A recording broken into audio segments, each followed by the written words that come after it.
Okay, so it's 9 minutes to 7 o'clock, and Matt has had quite a memorable day. Yes, Formula One at 50 feet off the ground. That's the Air Race World Cup. It's going to be taking place in Thailand in November. I was offered the chance to try out a circuit at an airfield in Cambridgeshire this morning. I decided against having breakfast and met up with pilot Des Hart. So what we're going to do in Thailand is what we call a Formula One air race.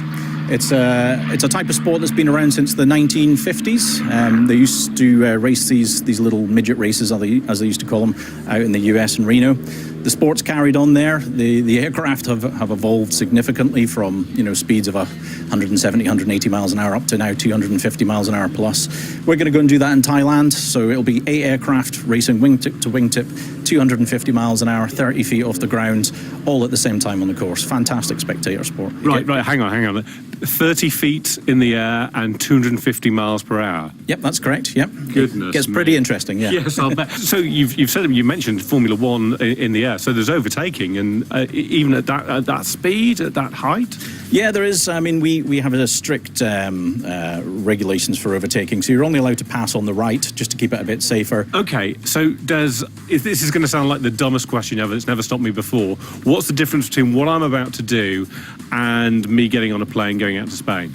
Well, when you get on a plane and go to Spain, you're flying at 37,000 feet, 500 miles an hour.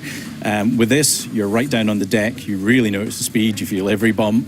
It's a very, very different experience. The good news is I've not had any breakfast. This is on an empty stomach at the moment, Des. So do you still get a buzz from this, Des? Because it feels when I get up there, it's going to be unreal for me. Oh, yeah, totally. I mean, every time you strap in the aircraft to go off and do a heat race or a final race, it's fantastic. It's unbelievable. The time I would say you have the most time to get nervous is the sort of the 1 minute before the start, before the flag goes down. When there's no crew around you, you're sat on the grid looking out at all the competitors around you. That's when the nerves are at the worst and stuff. But no, it's a fantastic sport. Really, really privileged to be part of it. Well, I can't wait to get up there. Let's get up there, Des. Let's do it.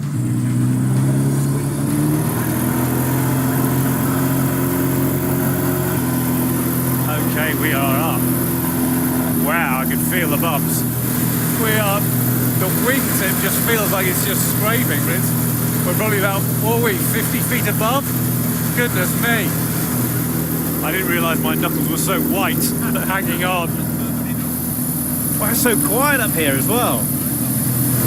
Oh, as tight as you can get. And then levelling off and climbing again. It's like being on a roller coaster and going up. Oh, and away to the right. And in we come to land. Bracing myself now.